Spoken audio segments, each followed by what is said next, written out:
This hand adorned with the royal ring once signed orders to crush the dreams of Swaraj. The Mughals sent him to tame the Deccan. 80,000 soldiers strong, Shaiste Khan thought he owned Pune and Lal Mahal was his throne. But he forgot whose home Lal Mahal really was and who was about to kick down the door. The Lion of Deccan moves under the cover of midnight, swords drawn, ready to rewrite the course of history in what will be Pune's first surgical strike. Three places, three sparks. Kasba Pet, Lal Mahal, Sinhgarh, where Pune stopped being a town and became the birthplace of a revolution.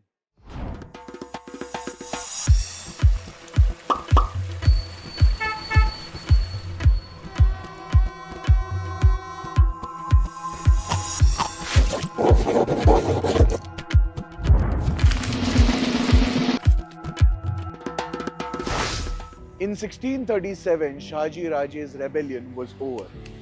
His beloved Jagir Pune was completely razed down to the ground by her enemies. He himself was stationed in Bendakkaluru, now known as Bangalore, far away from Pune. But in these desperate times, he was making a quiet move. He sent his wife Jizabai and their younger son, fondly known as Shivba, to Pune. Together, they entered a ghost town with hope and determination to revive it. But their path wasn't going to be easy. Shahaji राजाचं पुणे हे त्यावेळेस फक्त कसबा पेठेपुरतं वस्तीला होती. पुणे गाव मात्र फार मोठं होतं, तिथं मोठी शेती होती. पण गावची वस्ती ही फक्त कसबा पेठेपुरतीच होती. त्या पुण्यामध्ये एकही घर राहिलेलं नव्हतं. सगळी जमीन जाळून बिचेरा केलेली होती. अशा उद्ध्वस्त झालेल्या ज्या पुण्यामध्ये एकही घर नाही, ज्या पुण्यामध्ये शेत पिकत नाही, अशा शापित पुण्यामध्ये जिजाबाई शिवबांना घेऊन 1642 मध्ये आल्या. Reclaiming Pune was about breaking this curse and restoring the pride in its people, the Punekars' Jajwalya Abhiman. But how do you revive a dead city? Where do you even start when all you've got is ashes? You do it with some belief and a golden plow. Invaders had mocked this land and plowed it with a donkey, declaring that this land is inhabitable. So Jizabai set out to rewrite this prophecy. With a golden plow, she made her son till the same soil, sanctifying the land with a promise. This land will rise again, and we will protect those who call it home. Throughout history, many great cities like Patliputra and Rajgir were said to have been plowed with a donkey, but only one was tilled with a golden plow, our very own Pune, Apla Pune. That legendary spot might have been right here somewhere in Kasba Pet. That one act sent a new wave of excitement among those who had fled. Shahaji Raje had sent one of his most able administrators, Dadoji Kondev. He went door to door to all prominent families who had fled Pune during the destruction. Come back as rightful citizens. This land is yours. Let's revive it together. And as homes reopened, hope returned to Pune. But with the population coming back, a new problem knocked on the door. Water wasn't enough.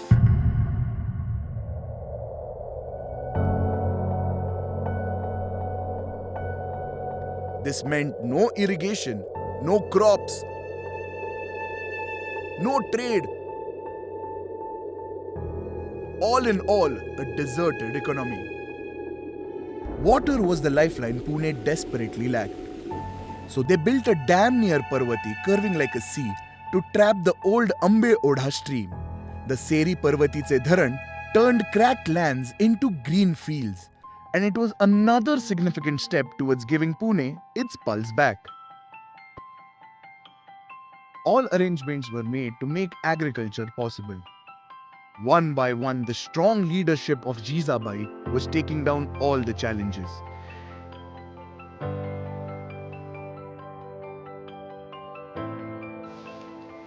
But something was still missing. A soul, a spiritual anchor. The land had healed, but what would bring its spirit back to life? When we searched for what restored Pune's soul, all roads led to Vinayak Thakar, heir to a 400-year legacy of guardianship. आमचे पूर्वज श्री विनायक भट ठकार हे कर्नाटकातून इंडी या गावातून साधारण 400-450 वर्षापूर्वी पुण्यात वास्तव्यास आले. ते मोठे गणेश भक्त होते. त्यांना असा दृष्टांत झाला की या ठिकाणी कसब्यात या अमुक ठिकाणी मी आहे, तर माझी पूजा अर्चा करा अशी त्यांना आज्ञा झाली. त्याप्रमाणे ते इथं आले आणि त्यांना ही मूर्ती सापडली. हा तांदळा स्वरूपाची मूर्ती आहे आणि हे पुण्याचं ग्रामदैवत आहे. त्यांनी इथं पूजा अर्चा सुरू केली.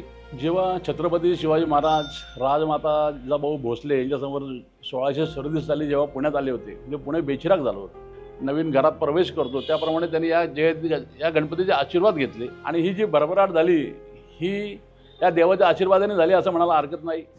From the ashes, a new Pune had risen, and at the heart of it, another fire was rising at Lal Mahal. Young Shivba, under the guidance of Jizau Mata, was sketching the first lines of Swarajya. बाल शिवबा आणि जिजाऊ यांच्या वास्तव्यासाठी शहाजीराजांच्या आज्ञेने त्यांचे कारभारी दादोजी कोंडदेव यांनी लाल महाल नावाच्या एका पवित्र वास्तूची निर्मिती केली. लाल महालामध्ये जिजाऊंनी शिवबांकडून हिंदवी स्वराज्य निर्मितीचं कार्य सुरू केलं. And in 1646, at a mere age of 16, Shivba had started realizing his dream with the capture of Torna Fort. In the years to come, he was becoming a godlike figure to the people, but a nightmare to the rival Bijapur Sultanate. He was now Shivarai, the unstoppable force of Deccan.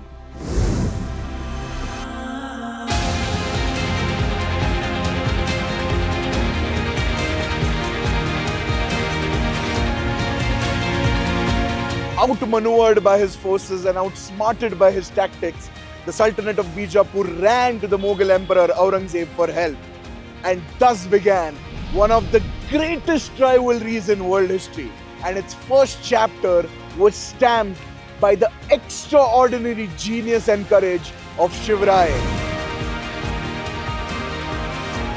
To counter the Maratha forces, Aurangzeb had sent his own uncle Shaista Khan with 80,000 soldiers.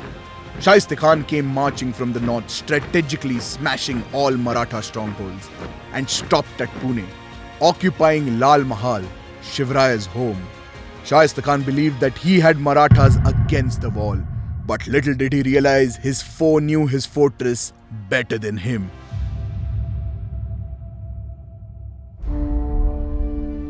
For 3 years, Shivrai patiently waited, plotting an operation that would completely break the Mughal morale. He infiltrated every inch of Lal Mahal with his spies, collecting razor-sharp intel.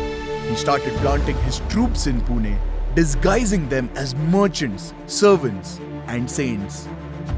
Everything was ready, but Shivrai didn't hurry. He chose the day of this operation cleverly. तो महिना हिंदूंच्या दृष्टीने पवित्र चैत्र महिना होता, तर मुस्लिम बांधवांसाठी तो रमजानचा महिना होता. रामनवमीच्या आदल्या दिवशी चैत्र शुद्ध अष्टमीच्या दिवशी लाल महालात अचानक हल्ला केला. On the chosen night, when guards were distracted, he rolled in with the final batch of troops, disguised as a wedding procession. At the signal, out of nowhere, 400 Maratha warriors struck Lal Mahal like lightning. The Mughals were stunned. Shrieks lit up the dark. Shaista Khan, the mighty Mughal general, watched chaos unfold.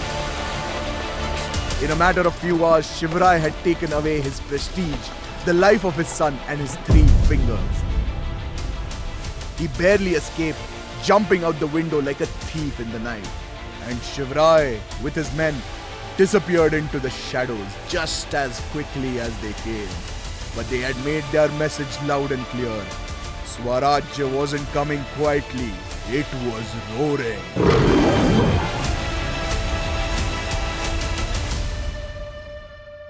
What happened that night in Lal Mahal completely shattered Aurangzeb's ego. He threw everything he had to capture Shivrai. 23 key forts of Swarajya were seized and Shivrai himself was taken to Agra. But he still refused to bow, pulling off the greatest escape in Indian history. He vanished from right under the nose of the Mughal emperor.